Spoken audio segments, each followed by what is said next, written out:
Hi guys, Maya Elious here, CEO of Built to Impact, and today's video is all about delegation. Now, I love when people ask me about delegations, pretty much because I am a nerd when it comes to processes, operations, and systems. So I want to talk to you about when to delegate and the first things that you should be delegating.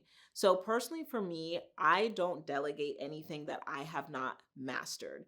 And the reason why is because I want to make sure that the work that I am assigning to a team member is being done to a standard that I am familiar with.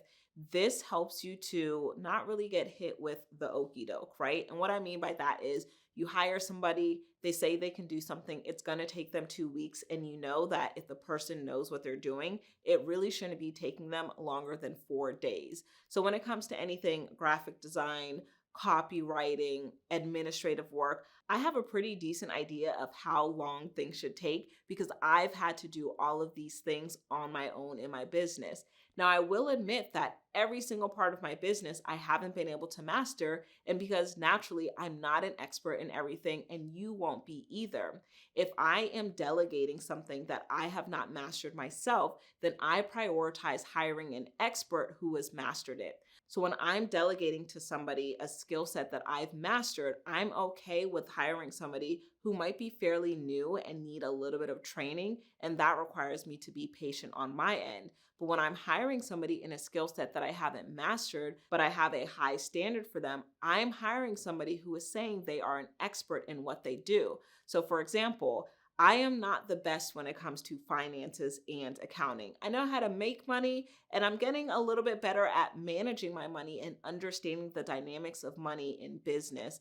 But I needed to hire an accountant and a finance manager to be able to tell me what my profit and loss statements were and tell me the health of my business and talk to me about the cash flow. I needed to hire somebody who not only knew what they were doing, but they knew how to deliver this information in a way that I could digest it and understand what was going on in my business. So when you are delegating something, delegate something that you have mastered or delegate to somebody who has mastered this craft for themselves. But either way, you need to have a high standard so you have a successful and healthy business.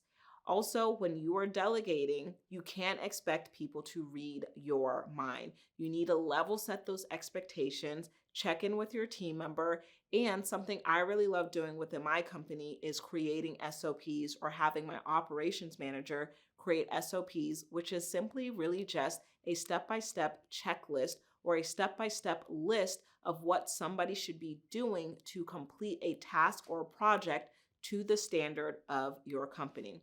So you let me know, what is the first thing that you are going to delegate within your company? Will it be bookkeeping? Will it be admin work? Will it be graphics, copywriting? Let me know below and let me know how that process goes for you.